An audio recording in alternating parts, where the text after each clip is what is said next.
Bagaimana jika seorang jenderal TNI yang sedang pulang dinas malah diberhentikan oleh oknum polisi? Sang jenderal ditodong senapan dan dipalak oleh oknum polisi. Bagaimana selengkapnya? Mari kita simak ceritanya. Jangan lupa like, komen, dan subscribe ya. Sore itu, langit di atas Jakarta berwarna jingga kemerahan, seperti bara yang perlahan padam di ufuk barat. Awan bergulung malas, menelan cahaya mentari yang mulai tenggelam. Di tengah lalu lintas yang padat namun teratur, suara mesin motor sport hitam terdengar memecah keheningan sore. Motor itu melaju dengan keanggunan dan kekuatan, knalpotnya mengeluarkan suara berat, bergema di antara gedung-gedung beton. Di atas motor itu duduk seorang pria berwibawa, Jenderal Kopassus Agung.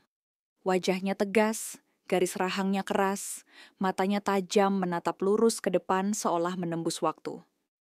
Angin sore menerpa wajahnya, membuat seragam loreng yang dikenakannya berkibar lembut di balik jaket kulit hitam yang tidak sepenuhnya dikancingkan. Setiap gerakannya tenang dan mantap, tidak tergesa, tapi memiliki wibawa khas seorang pemimpin yang terbiasa berada di garis depan. Motor sport hitam itu seperti perpanjangan tubuhnya. Dikendalikan dengan presisi, tak ada gerakan sia-sia. Ia baru saja meninggalkan markas usai 3 hari penuh latihan intensif bersama pasukannya. Tubuhnya mungkin lelah, namun pikirannya tetap siaga. Di setiap denyut nadinya masih mengalir disiplin dan kehormatan seorang prajurit. Bagi banyak orang, sore itu hanyalah hari biasa. Tapi bagi Agung, setiap perjalanan selalu berarti latihan kesabaran, kewaspadaan, dan kehormatan yang harus dijaga. Suara geraman mesin motor miliknya terdengar berat dan bergema, membuat beberapa orang di tepi jalan menoleh kagum. Ada yang sempat berbisik, "Wih, motornya keren banget," tanpa tahu siapa sebenarnya pengendara di balik helm hitam berlapis kaca reflektif itu. Jalanan tampak ramai tapi masih lancar, dengan matahari sore yang memantulkan cahaya keemasan di bodi motor. Namun dari kejauhan, Agung mulai melihat tanda-tanda razia. Di depan tampak beberapa polisi dengan rompi neon oranye sedang berdiri di tengah jalan, memasang kon pembatas dan papan besar bertuliskan pemeriksaan kendaraan polisi. Lampu rotator biru berkedip perlahan, menambah nuansa formal tapi juga menegangkan. Agung tidak berpikir macam-macam. Bagi seorang prajurit, pemeriksaan adalah hal biasa. Ia memperlambat laju motornya, menurunkan kecepatan dengan gerakan halus. Suara mesin yang tadinya garang, kini berubah menjadi dengungan lembut. Ia mengamati sekitar, memperhatikan setiap gerak petugas. Dalam kepalanya, disiplin militer tetap bekerja. Tenang, ikuti prosedur, hormati petugas. Tapi entah mengapa, ada sedikit rasa tidak enak di dadanya. Insting yang telah terasah bertahun-tahun di medan operasi terasa terusik. Ia tak tahu, sore itu bukan sekadar pemeriksaan biasa, melainkan awal dari benturan dua dunia, kehormatan dan kesewenang-wenangan. Seorang polisi muda memberi isyarat dengan tangan agar Agung menepi. Gerakannya cepat, sedikit tergesa, mungkin lelah setelah berjam-jam berdiri di bawah matahari. Dengan ketenangan khas prajurit, Agung menarik rem depan dan belakang secara bersamaan, menghentikan motor di sisi jalan dengan presisi sempurna. Ban berhenti tepat di belakang garis putih. Ia menurunkan standar tengah, mematikan mesin, dan membuka helmnya perlahan. Wajah tegas dengan kulit yang sedikit terbakar matahari tampak di balik helm itu. Bukan wajah biasa.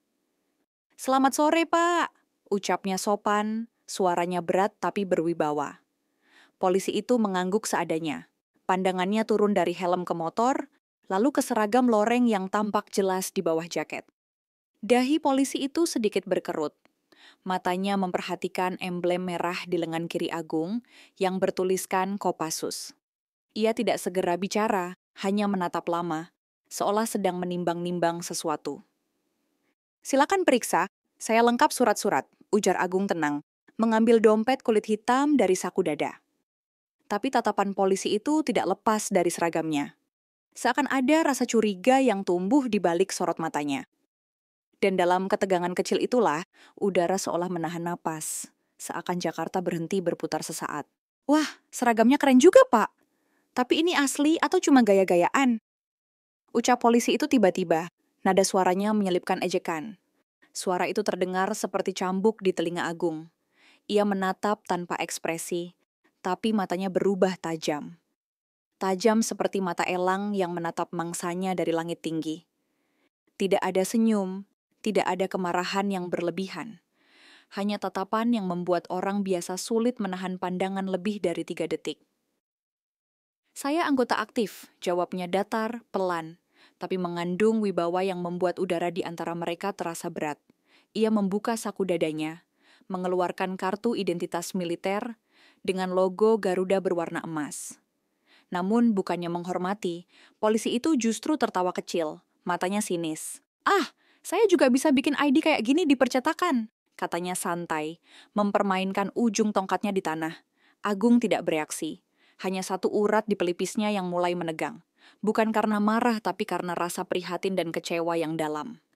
Pada seragam yang sama, pada kehormatan yang mulai ternoda oleh kelakuan segelintir orang tak beretik. Di balik ketenangannya, ada badai yang mulai berputar pelan, menunggu waktu untuk meledak.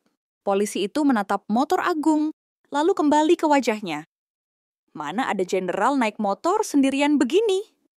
Katanya sambil terkekeh, menepuk-nepuk bahu Agung seolah sedang bercanda dengan teman sebaya. Tepukan itu tidak keras, tapi cukup untuk memicu perubahan suasana. Seketika, udara di sekitar mereka menegang. Beberapa polisi lain yang berdiri agak jauh mulai memperhatikan, merasa ada sesuatu yang tidak beres. Pengendara lain yang lewat juga mulai melambat, ingin tahu apa yang sedang terjadi. Agung masih berdiri tegak, tubuhnya tak bergerak sedikit pun. Namun dari matanya terpancar sesuatu yang membuat siapapun yang jeli akan tahu, batas kesabarannya sudah hampir habis. Ia menghela napas pelan, berusaha tetap terkendali. "Kau sudah melampaui batas, Nak," gumamnya dalam hati. Tapi sebelum ia sempat bicara lebih jauh, polisi itu melipat tangannya di dada, menatap dengan senyum sinis. "Atau jangan-jangan kau cuma nyamar biar bebas razia," katanya dengan nada menantang. Di detik itu juga, detak jam dunia seakan melambat. Jalanan yang semula ramai terasa sunyi, angin berhenti berhembus. Dan di antara dua manusia berseragam itu, satu bertugas demi kehormatan, satu bertugas tapi kehilangan arah, ketegangan mencapai puncaknya. Agung menarik napas perlahan, menahan bara yang mulai naik ke ubun-ubun. Tatapan matanya tetap dingin, tapi rahangnya menegang. "Saya tidak keberatan diperiksa," ucapnya dengan nada rendah namun tajam seperti bilah pisau. "Tapi jangan kurang ajar." Ucapan itu bukan ancaman, melainkan peringatan. Suara seorang prajurit yang terbiasa memimpin pasukan, bukan menunduk pada kesombongan. Namun, bukannya sadar, polisi itu justru tersenyum sinis. "Wah, marah ya Pak Jenderal. Jangan-jangan motor ini hasil sitaan ya?" Ejeknya dengan nada sok berani. Rekan di sebelahnya tertawa kecil, seperti mendukung keangkuhan itu. Suara tawa mereka mencabik kesunyian sore, menimbulkan desis tajam di dada Agung. Tangannya mengepal tanpa sadar, sarafnya menegang, tapi ia masih berusaha menahan diri. Di matanya, ia melihat bukan sekadar dua orang polisi, tapi simbol dari lunturnya disiplin, dari hilangnya rasa hormat, pada lambang negara yang sama mereka kenakan. Di bawah helmnya, wajah Agung tetap datar, tapi pikirannya bekerja cepat. Satu langkah salah, satu reaksi berlebihan, bisa menodai kehormatannya sendiri. "Ingat Agung," batinnya bergema. "Kau bukan rakyat biasa, kau penjaga negeri. Namun kesabaran pun ada batasnya." Ketika ejekan itu diulang lagi dengan nada yang lebih tinggi, tatapan Agung berubah. Tidak lagi seperti manusia biasa, tapi seperti serigala yang siap menerkam siapapun yang berani menodongkan cakar ke arah kehormatannya. Udara di sekitar lokasi mulai berubah. Beberapa pengendara yang melintas memperlambat laju kendaraan mereka. Ada yang berhenti di pinggir jalan, ada pula yang mengintip dari balik kaca mobil, merasa sedang menyaksikan sesuatu yang luar biasa atau berbahaya. Suasana yang tadinya hanya berupa percakapan tegang, kini beralih menjadi titik didih yang siap meledak kapan saja. Polisi yang tadi mengejek semakin berani, mungkin karena ada penonton, mungkin karena ingin menunjukkan kuasanya. Dengan gerakan sombong, ia mengangkat senapan dari bahunya. Gerakan itu disertai suara gesekan logam yang nyaring. Suara yang mampu membuat darah siapapun berdesir. "Coba buka helmnya pelan-pelan," katanya sambil menodongkan moncong senapan ke dada Agung. "Biar saya lihat siapa kamu sebenarnya." Detik itu kerumunan mulai berbisik. Beberapa orang menahan napas, yang lain mundur pelan. Khawatir situasi akan meledak. Agung tidak bergerak sedikit pun. Tubuhnya tegak, hanya matanya yang perlahan naik, menatap senjata di depannya. Tatapan itu tidak marah, tapi dalam, tajam, dan penuh kendali. Seorang pria tua di pinggir jalan bahkan bergumam lirih, "Itu bukan tatapan orang biasa." Udara terasa menebal, suara lalu lintas perlahan tenggelam di antara detak jantung semua orang yang menyaksikan. Gesekan logam senapan itu masih menggema di telinga, memantul di hati setiap orang yang melihatnya. Moncong senjata kini hanya sejengkal dari dada Agung. Cahaya senja yang memantul di logamnya menciptakan kilau merah keemasan, seolah darah dan matahari berpadu menjadi satu. Agung tetap diam.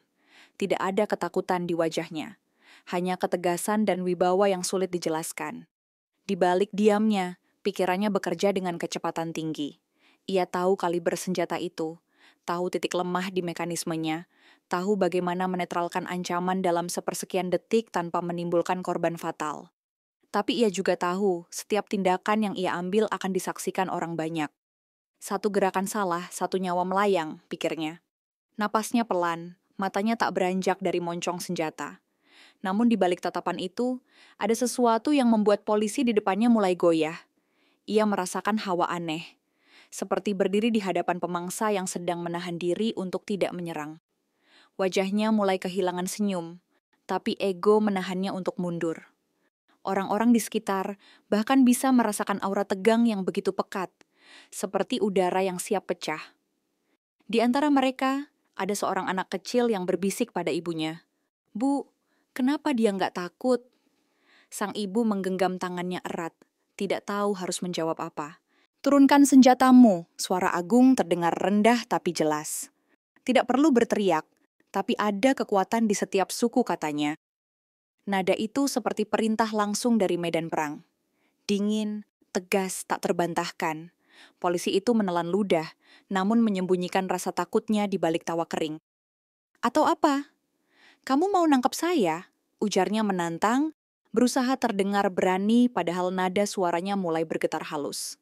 Seketika, sesuatu berubah di udara. Sorot mata Agung kini tak lagi hanya tegas, tapi menyalakan aura militer yang begitu kuat hingga beberapa orang di kerumunan spontan mundur. Ia tidak bergerak, tapi kehadirannya seolah menekan sekitar. Bahunya tegap, dagunya terangkat sedikit, tubuhnya memancarkan dominasi alami seorang pemimpin pasukan elit. Dalam sekejap, suasana razia itu berubah. Bukan lagi seperti operasi jalanan biasa, tapi seperti garis depan di tengah konflik militer. "Kau tidak tahu siapa yang sedang kau hadapi," batin Agung bergetar. Polisi itu masih mencoba tertawa, tapi ujung senjatanya sedikit gemetar. Ia merasa seperti sedang menodongkan peluru ke arah badai. Sementara itu, di dalam diri Agung, disiplin militer yang selama ini terkendali mulai bangkit. Ia tidak ingin melukai, tapi kehormatan bukan sesuatu yang bisa diinjak. Dan saat detik itu tiba, semuanya terjadi begitu cepat. Terlalu cepat bagi mata biasa untuk menangkapnya. Tangan kanan Agung bergerak seperti kilat, menepis laras senapan ke samping. Dalam gerakan yang nyaris tak terdengar, ia memutar tubuh sedikit, menarik tali sandang senapan, lalu menarik polisi itu maju dengan kekuatan tak terduga. Tubuh polisi itu kehilangan keseimbangan, langkahnya goyah, dan sebelum sempat bereaksi, ia sudah berada di udara. Gerakan Agung terukur, tidak asal membanting, tapi dengan teknik bertahun-tahun latihan di medan tempur. Dalam sekejap, tubuh polisi itu terangkat tinggi, lalu dibanting ke tanah dengan hentakan keras yang bergema. Braak! Suara benturan itu memecah udara. Helmnya terlepas, darah mengalir dari pelipisnya. Orang-orang menjerit kaget, sebagian mundur, sebagian terpaku tak percaya dengan apa yang baru mereka saksikan. Agung berdiri tegak, Napasnya tenang, matanya dingin menatap tubuh di tanah itu. Ia tidak berbicara apa-apa, tapi sikapnya sudah lebih dari cukup menjelaskan satu hal. Kehormatan seorang prajurit tidak bisa diganggu, bahkan oleh sesama berseragam. Dalam senja yang kini semakin gelap, hanya satu suara yang tersisa. Detak jantung orang-orang yang menyaksikan, berdentum cepat di antara sunyi yang menyesakan. Bruak! Tubuh polisi itu menghantam keras ke aspal. Suara benturan kepala dan tubuhnya dengan jalan memantul seperti ledakan kecil di udara. Helm yang tadinya menggantung di belakang punggungnya terlepas dan menggelinding beberapa meter sebelum berhenti di bawah mobil yang parkir. Darah segar mulai merembes dari pelipisnya, menetes cepat di atas permukaan aspal yang panas. Semua orang di sekitar lokasi terdiam. Hanya terdengar desahan kaget, lalu teriakan histeris dari seseorang di antara kerumunan. Astaga, dia dibanting. Suara itu memecah keheningan, menyalakan kegaduhan yang tiba-tiba muncul. Beberapa polisi lain yang tadi berdiri dengan percaya diri kini mundur spontan. Langkah mereka tak beraturan. Mereka tidak percaya apa yang baru mereka lihat. Seorang pria dengan seragam loreng, berdiri tegak, baru saja menjatuhkan salah satu dari mereka tanpa ragu, tanpa terlihat bersusah payah. Tatapan mereka terpecah antara takut, bingung, dan marah, tapi tak satu pun berani bergerak. Sementara itu Agung berdiri tegak, bahunya kokoh, matanya dingin menatap tanah. Nafasnya stabil, tapi aura kekuatan dari tubuhnya memancar kuat. Angin sore yang sempat berhenti, kini kembali berhembus membuat bendera merah putih kecil di pos razia itu berkibar pelan, seolah menjadi saksi bisu benturan dua lambang kehormatan yang seharusnya bersatu, tapi kini berhadapan karena kesombongan manusia. Agung menatap ke arah para polisi yang kini mengelilingi rekannya yang terjatuh. Ia tidak maju, tidak pula mundur, hanya berdiri tegak di tempatnya seperti patung dari baja. Sorot matanya tajam tapi tetap terkendali. Aku tidak suka menggunakan kekerasan, ucapnya datar, tapi getar suaranya menggetarkan udara di sekitar. Semua mata kini tertuju padanya. Tapi kalau kau menodongkan senjata ke prajurit negara, lanjutnya, setiap kata keluar dengan ketenangan yang mengancam. Siap-siap menanggung akibatnya. Kalimat itu meluncur pelan namun terasa seperti peluru yang menembus dada, membuat siapapun yang mendengarnya menelan ludah. Tak ada teriakan, tak ada kemarahan yang meledak, hanya suara tenang yang justru membuat bulu kuduk berdiri. Di bawah sinar senja, wajah Agung terlihat separuh diterangi cahaya, separuh terbenam dalam bayangan. Menciptakan kontras yang membuat sosoknya tampak lebih mengintimidasi. Salah satu polisi berbisik pada rekannya, dia beneran jenderal. Tapi suara itu hampir tak terdengar, tenggelam dalam aura kewibawaan yang memenuhi udara. Bahkan beberapa warga yang menonton dari jauh mulai mundur, merasa kehadiran Agung seperti dinding tak terlihat yang tak boleh dilanggar. Suasana razia kini bukan lagi milik polisi, tapi milik seorang prajurit sejati yang sedang menegakkan kehormatannya. Henning. Hanya suara mesin motor Agung yang masih hidup di sisi jalan, menggeram lembut seolah menunggu perintah untuk kembali melaju. Asap tipis dari knalpotnya melayang di udara sore yang perlahan gelap. Polisi yang tadi dibanting mulai bergerak, mencoba bangkit dengan tubuh gemetar. Wajahnya berdarah, pelipisnya sobek, tapi yang lebih menyakitkan baginya bukan luka fisik, melainkan rasa malu. Ia berusaha berdiri, tapi kehilangan keseimbangan dan jatuh lagi ke lutut. Rekannya buru-buru menolong, menopangnya agar tidak terjerembab. Wajah mereka pucat, tatapan mereka campuran antara takut dan menyesal. Beberapa warga yang menonton menunduk, merasa simpati pada yang terluka tapi juga sadar siapa yang sebenarnya salah. Suasana benar-benar sunyi, seakan semua suara kota menghilang. Bahkan angin pun seperti enggan berhembus, takut mengganggu ketegangan yang menggantung di udara. Dari kejauhan, suara azan maghrib mulai terdengar samar, menambah kesan sakral di tengah kejadian itu. Seorang polisi senior akhirnya melangkah maju perlahan, menundukkan kepala tanpa bicara. Ia tahu situasi ini sudah melewati batas. Tak perlu banyak kata, kehadiran Agung saja sudah cukup menjadi pengingat keras bahwa seragam bukanlah pelindung dari arogansi, melainkan simbol kehormatan yang harus dijaga. Agung menatap mereka satu persatu, dengan tatapan yang dalam tapi tidak lagi keras. Kini yang tersisa di wajahnya hanyalah kecewa. Kecewa pada generasi muda yang lupa arti hormat. Ia menarik napas panjang, lalu perlahan memasang kembali helm hitamnya. Gerakannya tenang, penuh wibawa, seolah memberi waktu bagi setiap orang di sekelilingnya untuk menelan rasa malu mereka sendiri. Lain kali ucapnya akhirnya, suaranya datar tapi jelas. Lakukan tugasmu dengan hormat. Jangan permalukan seragamu sendiri. Tidak ada yang menjawab. Semua hanya diam, menunduk dalam-dalam. Agung lalu meraih stang motornya, menekan starter. Mesin mengaum keras, menggetarkan udara sore. Ia melirik sejenak ke arah polisi yang masih disanggarakannya. Lalu menatap lurus ke depan. Dengan gerakan mantap, ia memutar gas perlahan dan melaju meninggalkan lokasi. Suara mesinnya bergema di sepanjang jalan, mengikis sisa-sisa ketegangan yang menggantung di udara. Warga yang menonton masih terpaku, sementara para polisi hanya bisa berdiri diam, tak mampu berkata apapun. Saat bayangan motor hitam itu perlahan hilang di tikungan, yang tertinggal hanyalah keheningan dan rasa hormat yang tak terucap, tertanam dalam di dada semua yang menyaksikan kejadian sore itu.